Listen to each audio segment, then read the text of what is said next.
I also want to say a great congratulations to the organisers for putting this event together, but also for putting it together in this space. So I'm like the rest of you, I came in this morning, I walked in from the hotel, it was a lovely little walk, and as I was walking in, there was people walking around the athletics track outside. So I looked and thought, okay, there's people exercising. I then took a second glance. There was people probably in their 60s, 70s, 80s walking around. They were talking, they were socializing, and they were overcoming loneliness. But it wasn't just older people that were walking around. It was older people walking around with significantly younger people. I mean, like really young people at this point. And intergenerational communication and intergenerational contact are some of the most important ways of not only overcoming the stigma associated with ageism, but also about overcoming loneliness. So I thought, you've obviously planned it not just for Long-Term Survivors Day, but you've also planned it incredibly well to overcome loneliness with the people outside. So I just want to put acknowledgements for that. Ooh, that's the wrong way. So, in terms of disclosures, I have nothing to disclose here. This is the boilerplates that are given to us from PATC. In terms of the learning objectives today, I've been asked to make this much more interactive, so I apologize, you are going to be expected to do about half of the talk for me. I'm going to get you to identify the risk factors associated to transitioning into loneliness. So we're going to always talk about loneliness, but what do we mean and what actually causes people to go into this situation? We're going to discuss some of the screening tools. As you can tell from my accent, I'm not a native Californian, so I'm going to use some tools from the UK as well. And then we're going to look at how we can engage in innovative solutions. So it's not just a one-size-fits-all, as Dr. Who has said. It's about understanding, appreciating, acknowledging, and engaging with our own intersectionalities. So we're going to start with some myths about loneliness. And I think this is a really important way because although this is a talk about loneliness, although this is a talk and a session about aging, it's not just older people who get lonely. So when we consider this and say, well, it's only older people that get lonely, well, that's just not true. We know that in terms of loneliness, it's much more of a risk factor for those people who are between the ages of 18 and 22. Yet when we consider these stereotypes, these stigmas, these generalizations, it's largely older people we assume are going to be living with loneliness. But, as we'll talk about through the rest of today, there are risk factors, and chronic disease is one of those risk factors that increases the likelihood of somebody living with loneliness. Being alone and feeling lonely are the same thing. Well, this goes back to that distinction between loneliness and social isolation. You can be alone in the middle of a crowded room, or you could be like me, be in a room on your own and be perfectly happy. So it really is about that individualization. It's about understanding an individual's wants and needs rather than making those assumptions for individuals. We're going to talk about that distinction on the next slide. Loneliness being a sign of personal weakness. So if somebody is lonely, or if you, for example, are with a stigma of loneliness, if you tell somebody that you're lonely, they may turn around to you and say, oh, well, just buck up your ideas or pick yourself up by the bootstraps. It's something you can just get over. We shouldn't be stigmatizing loneliness. We shouldn't be blaming somebody for feeling lonely. We should be encouraging people to enable to reach out for support to break that stigma. So it's not a character flaw. It's not an issue with somebody as an individual. It might be a reaction to the circumstance that they find themselves in. And that's when we come through some of these precipitating factors that can lead to that transition into loneliness. Loneliness can always be cured by socializing more. Well, we might think that's an easy thing. Well, if somebody's lonely, stick them in a room full of people, they're not going to be lonely anymore. Make sure they talk to somebody. Well, it's about meaningful connectivity. If you put somebody in a room that have nothing in common with these individuals, or they just don't want to be there, that's not going to alleviate someone's loneliness. In fact, it might exacerbate that situation. So we have to understand the importance of meaningful connection, of the quality of a connection, not just the number of those connections. And finally, we'll look at the fact that loneliness is always temporary. Well, again, that's not true. It can be. And we hope that loneliness is temporary. We hope that somebody can transition out of loneliness in a similar way that they transition in.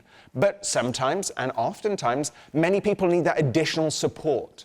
And we find that chronic loneliness then exacerbates and can amplify other health conditions. And we'll discuss what that means in terms of cardiac conditions, but also in terms of living with HIV as well. So we've thrown around these terms of loneliness and social isolation, but what do we actually mean? Well, again, lovely academic E is here, but essentially, loneliness is a subjective feeling. So we've all probably felt that pang of loneliness at times, and that's transitionary or transitory. It doesn't last for very long, but it's that subjective feeling when either you don't have enough contact that you want, or the quality of that contact isn't there. But one of the big challenges then, especially within rural communities, is that idea of social isolation. And that is just having the lack of connections, the lack of contact, the lack of people around you. And you might find that they come together, but they're also not mutually exclusive. So you can be lonely but not isolated, and isolated and not lonely. So it's important to understand that differentiation between the two. And when we're working with older adults who are living with HIV, we have to understand HIV as a potential, what we call biographical disruption. So we all have these taken for granted assumptions for our own lives. So for example, you might always go and see your friends on a Thursday night for cocktails. You might always have a book group on a Monday night. You might always go and see your family on a Sunday for a family lunch. But what happens if something changes? What happens when that status quo changes and something happens where you're unable to make that regular happen anymore? It might be because of loneliness. It might be because of a medical condition. It might be because of a physical condition. It might be because of a transport issue with infrastructure. What happens when we consider our average, normal day lives? What happens when we think of our own biography? We all have our own story. So Dr. Hua gave us his profile of everything that made him who he is, his age, where he's come from, all of these other social factors. But what happens when we have to reevaluate ourselves? And we all see this as aging people. Let's face it, I like aging as a gerontologist, but also when you think of it in terms of the alternative, aging is pretty darn good. So what happens when we have to rethink our biography? So we're no longer younger. We're no longer HIV negative.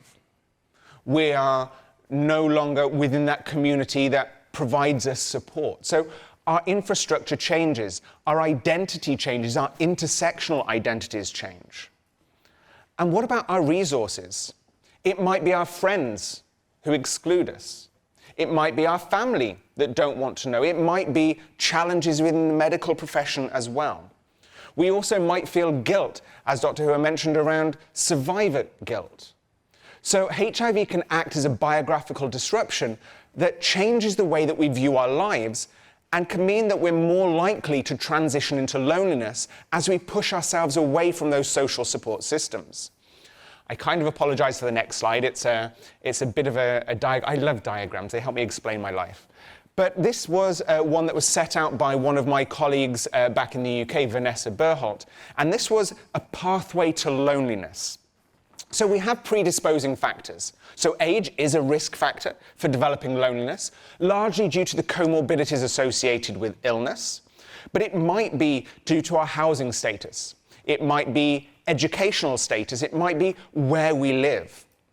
We also then have to consider precipitating events, so things that change our biographical understanding. So it could be a diagnosis of HIV. It could be a physical challenge. It could be a change to our work status. And then once we've understood these precipitating factors, we then look at what we call the moderating or mediating factors. So these could be whether or not we live in a rural or urban area where there are support systems, where we have access to services, where we have access to interventions. It might be if we have a transportation. So for example, you live in the Bay Area, you might have access to BART, but what happens if you live past the end of that line? How do you get access to services? Or if you no longer drive, well, what options are available for you? And then we have to consider what the understanding is of our access to social support. So do we consider that we have a good friendship network? Because friends are really important in this situation. And if we have that mismatch between our real or our anticipated support and what's actually available to us, well, that's when we might start to experience attributions that are external to ourselves, where we might say, well, actually, there's nothing I can do about this. I don't have anything to help me transition away from these risk factors to loneliness. I mean, there's nothing I can do about it. And that's where we have to start to tailor these interventions to provide support to enable people to have what we call that internal locus, where they can take control of their situations and help them, even if it's just reach out for that additional support. So what might be some of these precipitating factors? Well, I'm not going to go through them all because we're all able to read what's on the screen, but it might be bereavement. And we see this especially in older adult populations and in survivors for those people that are living with HIV as well. It might be cognitive impairment. It could be sensory impairment. It could also be accumulation of any and all of these risk factors. Stigma is a huge one, because stigma means that we're more likely to isolate ourselves from our friends, from our support systems, and especially if we experience that internalization of stigma as well. And we see that often happens, especially with aging. So aging is unlike any other form of stigma. Why is this? Well, I am never going to know what it is like to be prejudiced against for being black or for being a woman. But every single person in this room is going to age. We're all going to age into ageism. And when we acquire stereotypes of aging across the life course, when we look in a mirror and see grey hairs or have our 60th, 70th, 80th birthdays, we can't throw away those stereotypes. So we actually end up internalizing them. So we end up not only experiencing that stigma from other people, but also from ourselves as well. And that can lead to something that we call loneliness as a social contagion. So what do we mean by this? Well, I'll give this example. So, seeing as I can see him on his phone and paying great attention to me, Brian Risley, lovely. If, for example, I was lonely and my friend Brian decided he was going to provide me with the support that I need. So he comes around to my house and said, you know what, I'm going to spend the evening with you, we're going to have dinner and I'm going to make you feel better. But Brian's got a lot of friends as well. So they ask him to go out. And he said, I can't, I'm going to go and look after Paul tonight. We're going to go and do something nice. And his friends are like, okay, that's fine. The following week, Brian sees that I'm still not really doing anything and I'm at risk of loneliness. So he comes over again. We might have a meal and we chat. Brian's friends ask him to go out again. And he said, sorry, I can't. I'm going over to see Paul. 3 weeks in, Brian's friends stop asking him to go out. Brian is now at risk of loneliness because he's been providing that support to me. So whereas you can't catch loneliness, we don't have to stay 6 feet away from somebody who's lonely, it can still act as a social contagion. And that can cause huge problems in terms of health and well-being for Brian, obviously for anybody else experiencing that situation, and increases the impact of that individual's loneliness, and actually increases the number of people who are going to be experiencing that situation. And even as far back as 2016, the US Surgeon General warned that actually social isolation and loneliness are of epidemic proportions, and they're only getting worse. Millions of people in the US will go a month without seeing anybody else. On a monthly or weekly basis, the only contact that you might have with somebody is at the grocery store, when you're speaking to the checkout clerk. So maybe the next time we're in a grocery store and we're chuntering, going, oh, why aren't they hurrying up? Well, maybe the person in front of you is actually having the only contact they're having that week. So maybe we want to be a little bit more gracious to that individual. So let's move towards the area of interest for today, is looking at health status and loneliness. So parking HIV for one moment, but any chronic condition is seen as a multiplying risk factor for loneliness, partly due to somebody pushing themselves away from their social support system. We also know that people who are living with suboptimal mental health are also at more risk of loneliness. So when we consider this within an HIV population, the incidence rates of something like depression in the US, anybody know what the general incidence rate of depression might be in the US? Roughly? 20%. 31%. It's actually about 7% if we're looking at moderate to severe depression. So given it's about 7% in the average US population, what do we think it is for people who are living with HIV? 40? 20%. We're sticking with 20. We're like 20. I mean, just stick with it. It's all good. 31. Well, research suggests anything up to 60%. So we're going from 7 to 60%. Take a minute and let that sink in. Oops, wrong way, sorry. So research suggests that anything between about 40 to 60%. When we consider this amongst age stratifications, those people over the age of 60, anywhere from about 46% upwards. Those people between the ages of 50 to 59, it's just over 50%. So we're already starting to see that people who are living with HIV, even more than any other chronic condition, are reporting loneliness at far, far higher rates. They're reporting depression at far, far higher rates. They're reporting anxiety at far higher rates as well. So we have to understand that mental health complications and mental health challenges need to be addressed within this population. When we consider all of these other risk factors like recreational drugs, smoking tobacco, also when we consider things like education, even when we consider all of these, what we call the youngest old group are at 26% greater risk of loneliness, even when we consider all of these things together. So just by aging with HIV, you are at a huge risk factor of transitioning into and experiencing chronic loneliness. So what are some of the additional challenges with these particular groups? Well, we know that those people who are socially isolated are again at much more risk. They're also at much more risk of abuse. Why might that be? Well, consider this. You live with your primary caregiver, and you live in a rural, isolated area. Your primary caregiver is abusing you, but they're also providing you one-on-one support. That person might also be a family member. What do? Do you report them? Then you might lose that family member, you lose the support, and you lose your caregiver.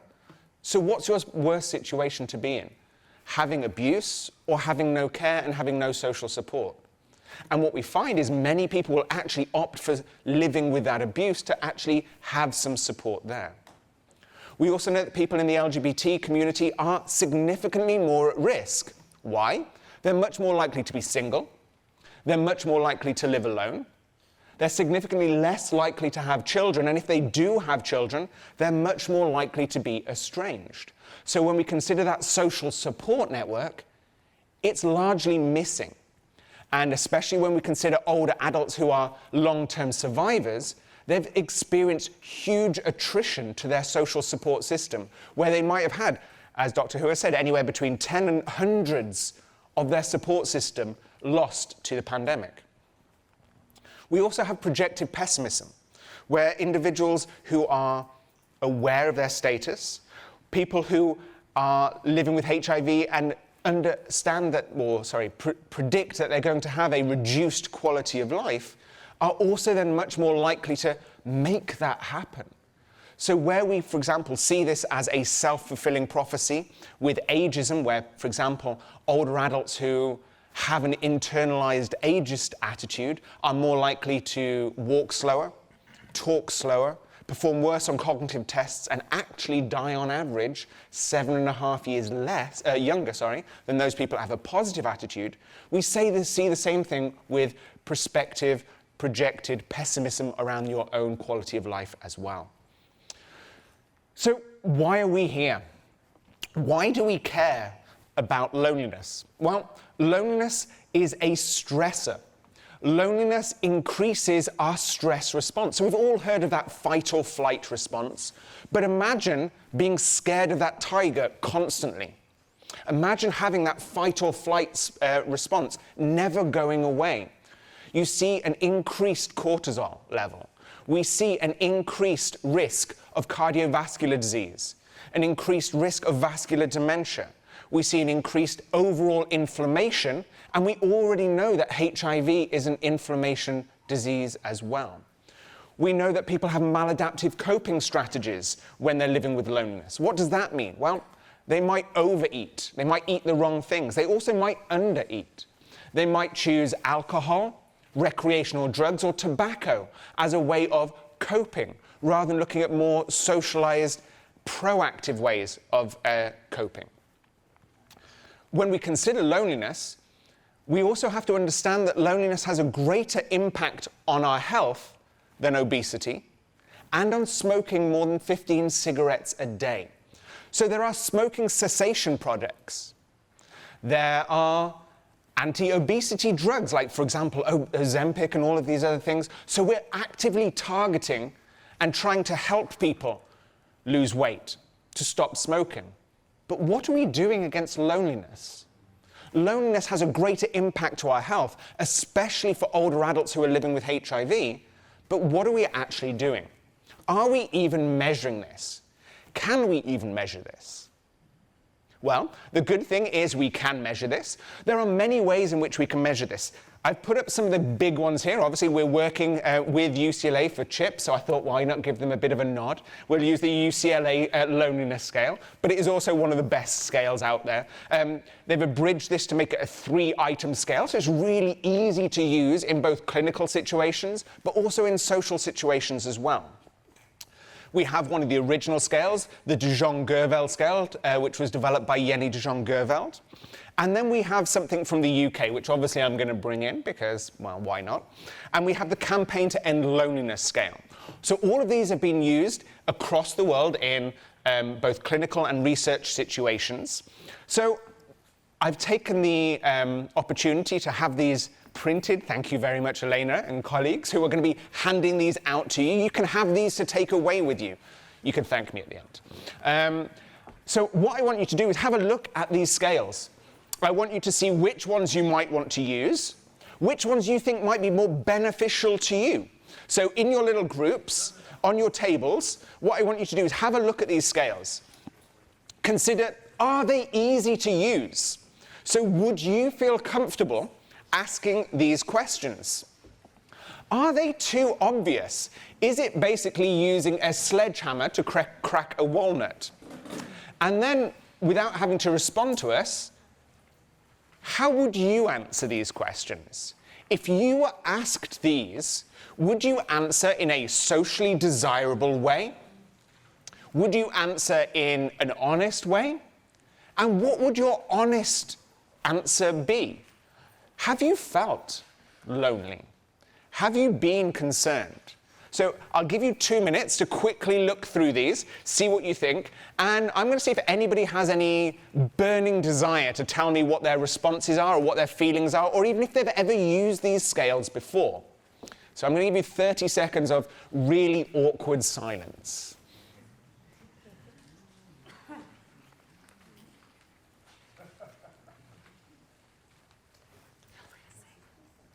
No, Elena's just asked me, she said, feel free to sing. I said, you want to stay in this room. I'm going to make everyone's ears bleed if I start to sing. Karaoke is not my strong point. One thing I will say, Elena, can we hand out the other ones as well now? Yeah, absolutely. Because when I'm getting you to consider these scales, it's all very well and good me giving these to you, but now I'm going to get you to do some work, because I've been asked to make this interactive, which basically is great for me because it means I have to put in half the amount of work. So I have now written for you some vignettes, some little stories. So there are 7 vignettes out there. Each table is only going to be given 1 out of these 7. So what I'm going to get you to do is read one of the stories or one of the vignettes that's given to you. So these vignettes are about people who are living with HIV. They are completely fabricated. So don't feel like I'm giving any sensitive information away. But what I want you to do is consider these stories that you've been given. I want you to talk about it in your groups, because you are going to be giving some feedback. So you'll be given, the vignette is numbered between 1 to 7. I want you to say, well, of the loneliness tools that I've given you, of those screening tools, which one do you think would be appropriate to ask, and why? Do you think that the protagonist, the main person in your vignette, is lonely? Or do you think there's something else there? Because not everybody is lonely, believe it or not. And what signs might you look for? What might stand out from that story that you've got in front of you to highlight that somebody might be at risk of loneliness? And do you think that the screening tool that you've chosen would be adequate to be able to highlight this? So I'm looking at our timing. We probably don't have 10 minutes because I talk far too much. So we'll give you up to 5 minutes to go through this and come to some of those answers, and then I'm going to pick on from table 1 through table 7. So somebody from one of these groups is going to have to give some feedback, okay? So any questions on what's expected at the moment?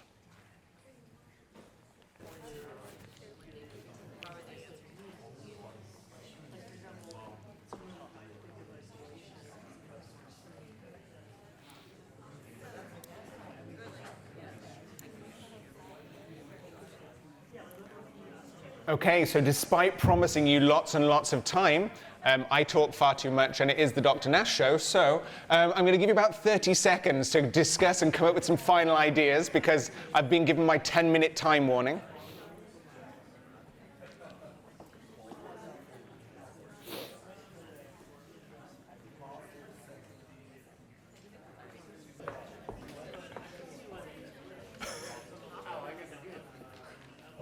Thank you. Oh, you're fabulous. Okay, fabulous.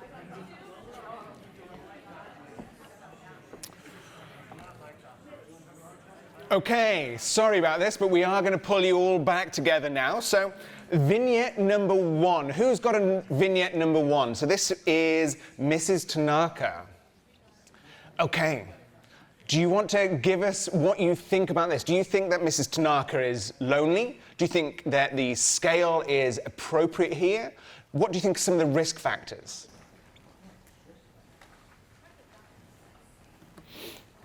Hello, everybody. Yeah, we read the case about Ms. Tanaka. She traveled from her home country to be with her son, and apparently the son is busy with the daily life, and she reminisces and spends a long time by herself, just remembering her friends and the activities that they used to do. Throughout the story, I just realized that the mention of her son, although she's very appreciative of the time that he devotes to provide for the family, and she understands all the changes, but still thinking back about her, how vibrant her life used to be. We also noticed that there's no mention of a partner or a spouse, so maybe there's some kind of bereavement or loss as well. And so yeah. Maybe with in addition to aging process and all these other factors, she could be experiencing loneliness. And I think the scale, it works. I think it can work for her. Fantastic, thank you. Yeah, so this was highlighting the challenges associated with first-generation migrants who might lose their social support network, that might come from a completely different culture and find integration very difficult. Okay, vignette number 2 was Mr. Thompson. Anybody want to put their hand above and say that they want to talk about Mr. Thompson for us? Anybody have number? There we go, right at the back. So just if you are interested, we can make any of these vignettes available for you as well. Ooh, we've got 5 minutes.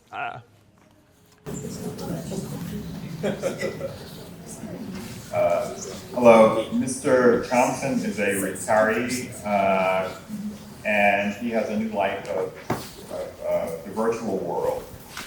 He spends a lot of time on his computer, gaming, conversing, and there seems to be this initial burst of energy where he's really into it, but it seems to wane after a bit. And I think he begins to really feel the isolation.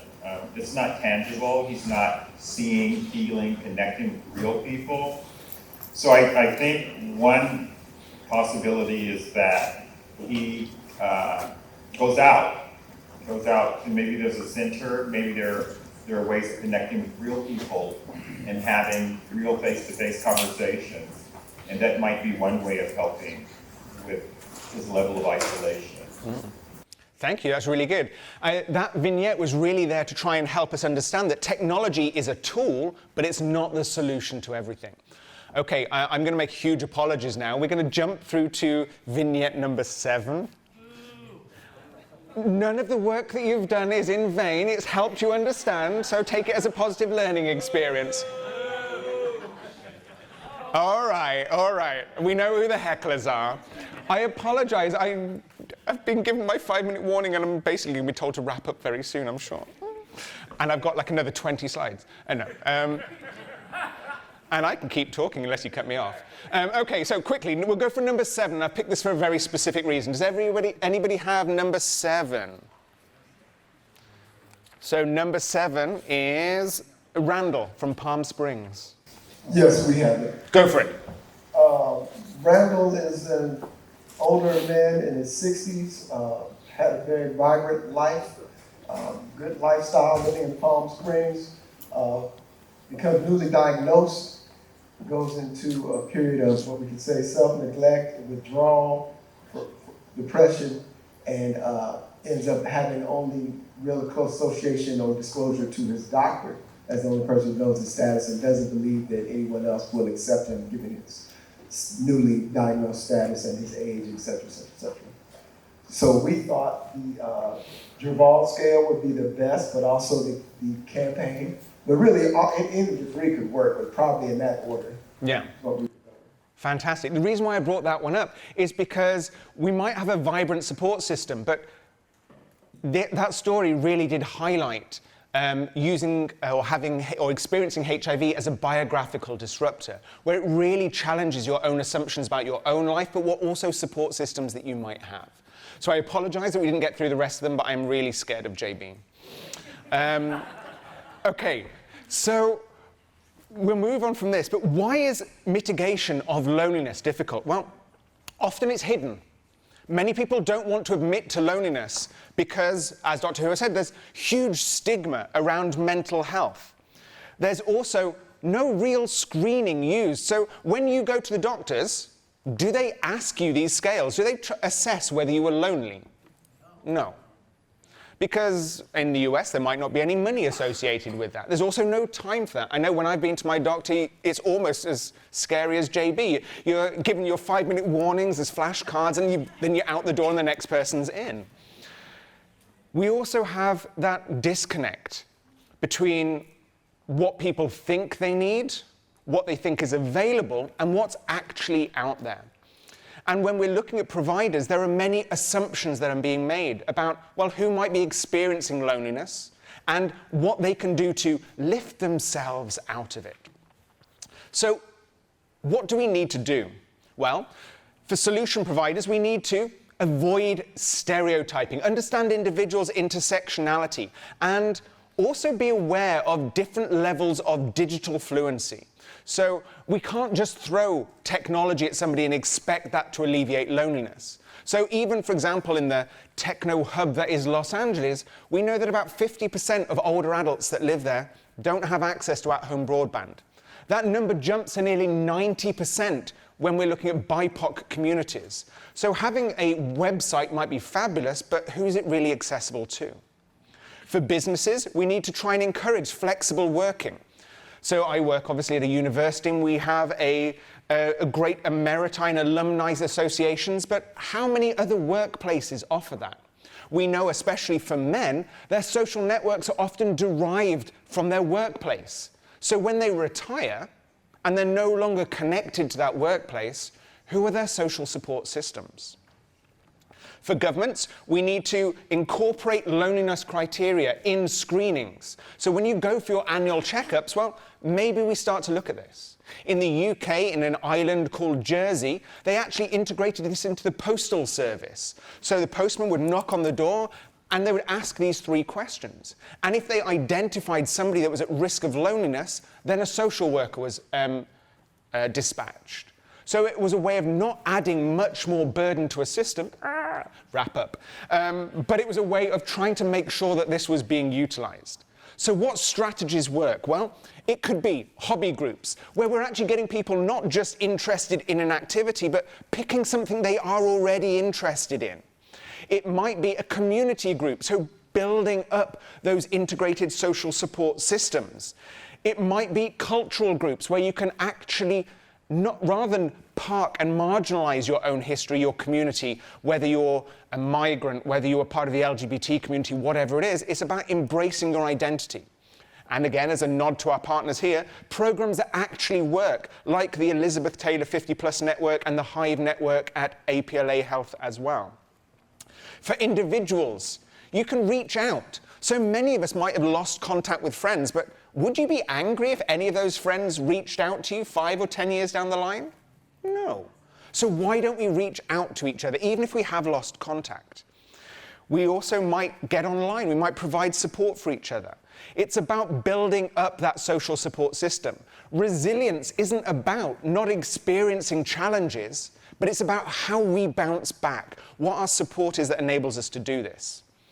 And we see that the LGB, and this isn't my research, so it is only LGB, but we know that LGB people are much more likely to utilize health information via technology.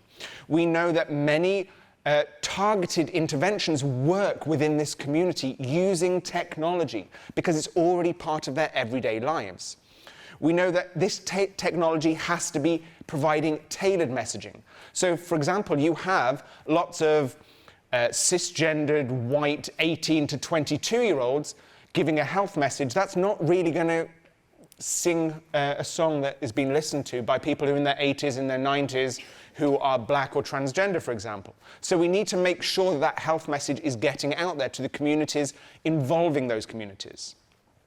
We also know that technology is something that is currently being utilized for connectivity. So, for example, within this population, we see that it might be for dating, it might be for socialization. We know that younger people and older adults alike are utilizing this method of connectivity. But what we need to make sure is that we are utilizing the correct messaging, that we're not pushing stigma, that we're not pushing the onus on somebody who is stigmatized or lonely, and making them feel that they are the only ones that can alleviate that situation. We need to make sure that we are providing both digital and offline platforms that enable people to build their own sense of community, that those communities are meaningful. What we need to do, I know I'm going over this very quickly, but JP really is giving me the eye now. We also need to, within the community, raise awareness. We need to increase health-seeking behaviors, pro-social behaviors, rather than maladaptive coping strategies like recreational drug use or overeating, undereating, etc., etc. Service providers need to make sure that they're not looking at a one-size-fits-all approach, that we need to embrace that intersectionality that Dr. Hu was talking about so eloquently earlier on. And with policymakers, we also need to understand and address these structural barriers, because transportation is a huge issue. And the areas around intersectionality and rural access that was mentioned earlier on in terms of where funding is are huge issues and huge challenges. And with that, I'm going to really wrap up because I'm worried. And I want to respect Greg's time as well. So I want to say thank you very much. And if you've got any questions, we'll probably have to save it till the break.